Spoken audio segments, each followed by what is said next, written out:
Hello, everybody, and welcome to the Malibu Pacific Church podcast. Hey, if you haven't listened to this past week's Sunday sermon yet, please press pause now and go listen to it so this podcast makes a little more sense. This is the conversation after the conversation, everybody, and we have Darren here this week. It's been a while since we've conversed in such a manner. It has, man. It's been a hot minute. Merry Christmas. Thank you. It is the most. What a wonderful time of the year. It is, That's unless correct. you're a Grinch. Well, we're going to get into that in this podcast. This is our session number 2 of Joy inside of this awesome series. And Darren had a home run of a sermon, just kind of back to back. And it's one of those ones that he took Dr. Seuss and he made it applicable for all ages, just like Dr. Seuss did. All right. Even if you don't like Dr. That's Seuss, right. It works for everybody.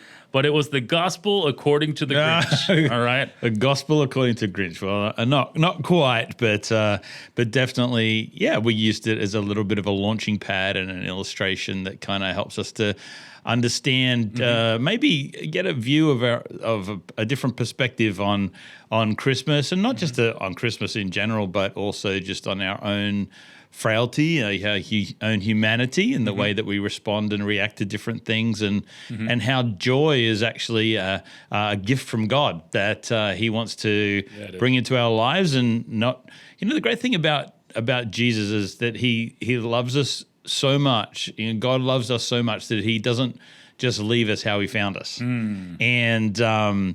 And Jesus came to restore us into a relationship with God, but He also wanted to make our life here on earth better. It's not just in eternity that we get to reap the benefits, but actually here on this earth, and joy is a big part of that.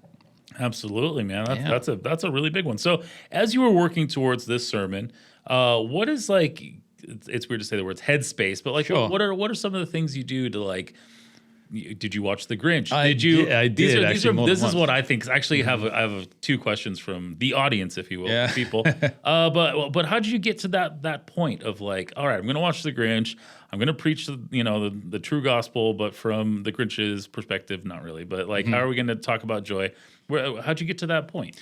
It was kind of a little bit roundabout way, because there's a couple of ways that I ended up there, but it started Amy preached such a great message the week before, and I felt like she covered so much ground. And to be honest, I kind of Monday rolled around and I was like, oh man, she didn't leave much on the table for me. And also because we plan quite a long way in advance. Amy covered so much ground with her message, and was so rich and filled with the story of Christmas and joy coming from heaven to earth. And I also had a very good idea about what Pastor Andy is preaching to do with the Christmas services, and that's coming up. So I felt like I was sandwiched in the middle there, going, man, between what they're covering, there isn't a lot left for me, and to be honest, I kind of felt a little bit sorry for myself. I'm like a middle child with this sermon series, but I just was reflecting a little bit on my own experience with Christmas over the years, and I shared during the message. And if you've listened to it already, you would know this part of the story, but how. Christmas as a family of we were a family of musicians. I was a bass player, guitarist. My brother was a drummer, or is a drummer. My dad is a horn player. My mum's a singer. And so we were a part of a large church growing up, where we used to put on these things we call a Christmas spectacular, they were called. And they were these huge 2-hour Christmas concerts. And in Australia, we spend, it's not just the build up to Christmas, but then Christmas Eve we would do multiple services, and then in Australia we would go to church again on Christmas morning and do services. In the church where we're doing 3 services Christmas morning as well. So Christmas for me, kind of growing up, especially in my teenage years, was very much a work. It kind of seemed like hard work. So my approach, and Joel will know this just from all the meetings, the planning meetings we have. When it comes to Christmas, I'm kind of like, how can we do the least amount of work for the most amount of impact? Because it's not my favorite type of music. I'm the opposite of Joel. Joel loves Christmas. Christmas begins the 4th of July. Totally does. And so. I'm like, let's do a 10-hour spectacular. It's like, Darren's I'm like, no. Because of his own PTSD. It's okay. Yeah. Exactly. So I was kind of reflecting on that between that and the whole thing with the message sandwich that I was in. Yeah. Having two, really great messages on each side of me, and then and thinking, oh, what can I do? And I was thinking about my own kind of Grinch nature when it comes to Christmas itself, and so I just sat down on Monday and watched The Grinch, and I watched it once, and there's many different movies that have been made over the years, and I think there's like 4 different movies, and so I watched 3 of the 4. And that's commitment. Just back to back, and just kind of seeing the things, and it doesn't take long when you start watching it to see some real dynamic spiritual parallels kind of begin to play out, and so by the third watching of it, I was like, man. And then I downloaded a version of the written version of the actual original Dr. Seuss text, and then just began to go through it, and really just everything that I then talked about on Sunday just kind of popped out very, very quickly, and it's funny because I did know a little bit of the history of the author and how he used to write. I mean, he was it's not just a coincidence that these biblical themes are throughout his writings, because he was a German man, a lifelong Lutheran, and was very well versed in the Bible. There's actually been, I found out later, and I wish I kind of had known this before, but there's been multiple books have been written about. There's one called The Gospel According to Dr. Seuss. James Camp, I believe, is a theologian that wrote it, and where he goes through a bunch of his books and kind of pulls out the gospel parallels. Wow. There is another one called Parables of Dr. Seuss as well, and so. That explores the same kind of thematic ideas and really the gospel as it's been presented and biblical themes. Yeah. And so I wish I had known that before I prepared the message, because I'm sure they have some really good things to say. Right. But that was kind of, I kind of approached it from my own kind of Grinchiness. And then just began to explore the different themes in the story. Yeah. Not just and the first thing that struck out to me was just that the line where he says, right at the beginning, the narrator says that the Grinch's heart was 2 sizes too small, and 2 sizes small, and I just really resonated with that there are been times and seasons in my life where my heart has shrunk. It's got, the Bible describes a hardened heart, or and I think that there are seasons and times in all of our lives where our heart is flawed. It's problem, and that's why the Bible talks so much about our heart. It talks about above all things, guard your heart. Out of it flows the wellspring of life, and so there's a lot of things that I think it's important for us to recognize, that I think all of us at times suffer from a broken heart. There's something broken inside of us, and that kind of became like the springboard for me. And it's like, well, we're all a Grinch at some level. We all suffer from that frailty. Yeah, day after Christmas for me is when the Grinch comes out. Yeah, and through all the kind of comedy of the story and how it's funny and the way how ostentatious and it seems crazy, and a steal and all the presents and all the trimmings. And one of my favorite scenes in the movies was the Jim Carrey version of the Grinch, where like he literally strips every remnant of Christmas from the town, like the trees, the lights, everything, and it's pretty funny scene. I encourage you to go and have a look at it. It's pretty funny, but just that whole idea of sometimes to make ourselves feel good. We don't, when you're not feeling good, you don't want to be, you tend not to want to be around other people that are having a good time. It's true. And so I think if you're a naturally kind of grinchy kind of a person, Christmas isn't going to be your favorite time of the year, because Christmas is all about fun and joy and giving and all those types of things. And so, so I think it became a very easy kind of fodder for a message, and then some of the characters, Cindy Lou and the Who's in Whoville, and their whole approach and really how they responded and reacted to the Grinch and his ways is that which brought about transformation in his heart. And then I think the parallel there is really easy to find with how that's exactly how Jesus reacted and responded to us. Yeah. Yeah. I totally agree. I think one of the biggest laughs that you had in there too, and there's a lot of good laughs. One of them was like, "Yeah, I just don't want to be around somebody that's really nice right now because they're annoying." Like it just everybody, and people are like, "Yeah, that's so true. I want to be so a Grinch." annoying. Yeah, exactly. When if you're having a bad day, when you get around somebody that's joyful, it's just like your first response is, "They're so annoying right now." Like, they're so annoying. That's what my wife calls me annoying all the time. I'm kidding. Yeah. So that was actually the first question. Was some of your, like, where did your Grinchy nature come from? Because you kind of alluded to it.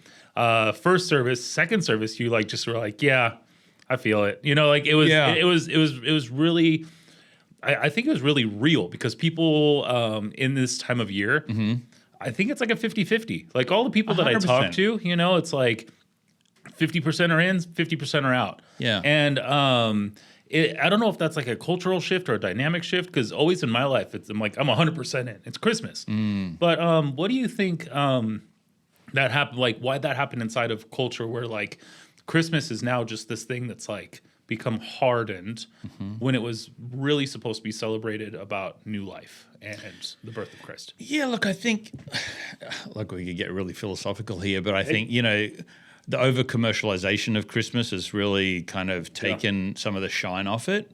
And I think partly because, you know, Christmas and the whole gift-giving aspect of Christmas is all based in the idea that Christ was the gift. And then us giving one another gifts is really just an extension of that. And because of the saturation of commercial, you know, the commercialization of Christmas from a very young age becomes a lot less about what you can give and a lot more about what you can get. Like, if you think about what's the question that you ask your family and friends at Christmas, you ask them, "What do you want?"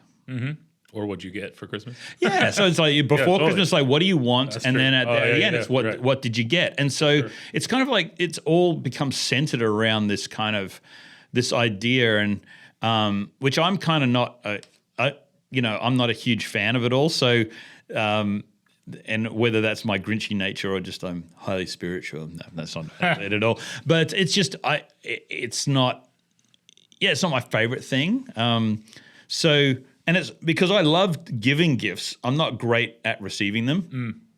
So there's a kind of a weird dynamic that's happening, you know, psychologically for me in there as well. But I'm also aware that there is a few times in the year where culturally we are kind of forced to interact with quote unquote family and friends. Yes. And I know that if you come from a great family and and have great relationships and all that, then that's a joy. Totally. But I'm also acutely aware that there is a not a insignificant portion of our population for whom the idea of having to have forced interactions with that particular group of people is highly problematic, and whether that's by choices that they have made or choices that you have made, or whether that is because of circumstances or even distance. I know that when we moved from Australia to the United States, you know, I don't know if you realize this, but traveling over the Christmas period is the most expensive it is in any time. So the idea, you know, the difference between, you know, us being able to go and spend time with our family in Australia over the Christmas period, or for them to come here, it's like 5x expensive to fly. And so there is a kind of a grieving in some level that happens over there. And so whether that's because of distance or whether that's because of loss or you know, death in the family or all those kind of things, there's a lot of emotions that can be and you know, use the term Grinch loosely, but we some of us are a little broken in that season, Totally. and our hearts aren't this kind of bubble of joy during the season. So I think that there is a lot of a place for us to find ourselves in the story.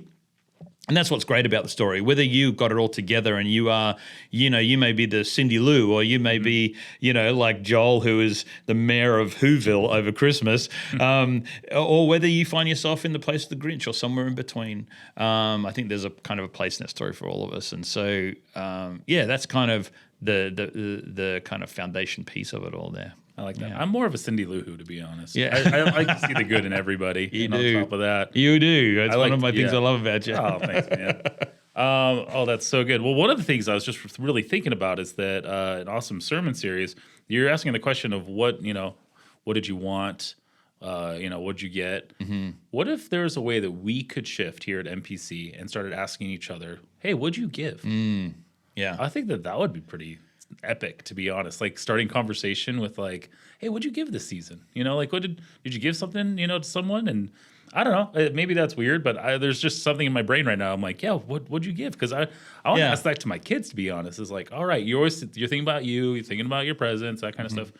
What were you able to give this season? It was one of our family traditions, and kind of passed down from my folks, and then in our family, and I know my brother does the same thing. Is that the last present that we open on Christmas is a present from our family to some other group. So we have, we're giving each other gifts, all that kind of stuff. And then the last present that we have is, so we'll do something. I mean, we've done all kinds of things. Like we've bought, cows for a village in, Zimbabwe, or we've all kinds of things. But this is as a family, we're going to give to a group of people, or to the needy, or we'd go down to a homeless shelter and serve a meal, or and there's all kinds of opportunities, and we do all these kind of things. So that was kind of our final, the bow on Christmas was actually kind of reversing it, and so we're having a great time giving each other gifts and all that kind of stuff. But then, okay, what are we going to give? And because God gave everything to us, what can we give as a family? And it became kind of the highlight of Christmas for our children, especially when they were little. They would get more excited about the things that we were giving other people than they were about the gifts that they give. And because we all know that when kids are little particularly, they're more excited about the box that the gift came in than completely. the gift itself. Oh my gosh, so many times I'm like, "Hey, do you want to play with that toy?" Nope, got a box. Got a box. Give me a marker. We're good. Could have saved us. The bigger the $40. box, the better. But seriously, should just get them a fridge box. Seriously, a good fridge box. If you've got kids under the age of 4, get a refrigerator box, dude. Oh, it's a fort. It's a camp. You can sleep overnight in that thing. It's like you got all kinds of... And you can recycle it when you're done. done. It's recyclable. Yeah. And you're helping the environment. Well, this is funny. This is one of the questions, though, that we had from somebody, even though we're talking about this being a bad question now. That's okay. But somebody wanted to ask, what was one of the best gifts that you ever received at Christmas that helped your Grinchiness? I think just getting out of your own head and celebrating others. I mean, I think it's a little easier when you have your own children, especially when they're younger. I think there's kind of there's that tipping point also with kids too, like between the ages, when they're really young, it's kind of easy, a little bit of candy and sugar and goes a long way. Completely. And then you go through the kind of funky early teenage years and where it's like everyone wants to too cool. They don't want to get too excited about anything, and they don't want to let you know that they really care. Yeah. So, and they think you're made of money. And all the mafia. expectations are ridiculous. And well, it's just two new cars. What are you talking about? You're 10.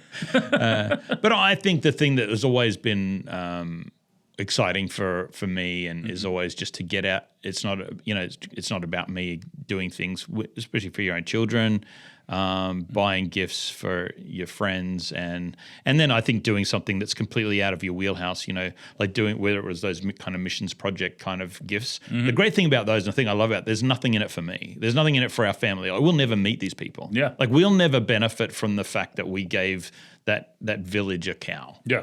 Like, we'll never meet them. We'll never hear from them. All that kind of stuff. You're not going to get butter. No, that's right. But the fact that it's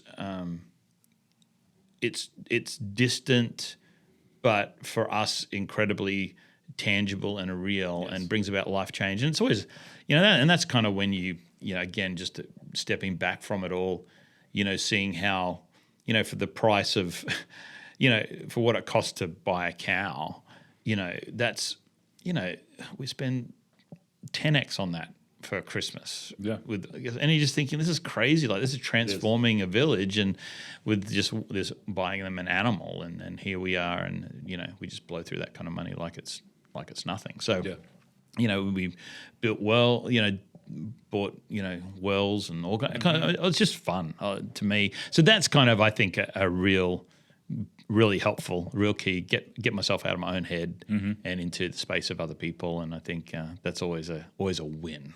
That is a very big win. All right, well, you're hearing it first from Darren, everybody, with Joy Session 2. Again, if you haven't listened to this past week's Sunday sermon, go back and listen to it now. And if you have, share it with somebody who needs to hear it, because I'll tell you what, we need more joy in this world, all right? And you can share that joy by sending one text message to somebody, and it could change their life forever. Hey, we have new episodes coming out next year. This is which is wild. This is our final podcast of the year, everybody, of 2025. All right, we will have new ones coming out that first week of 2026. But we have our Christmas Eve services right around the corner right now. We have them on the 21st, so Sunday the 21st at 5 o'clock, and Christmas Eve services on the 24th at 5 p.m. as well.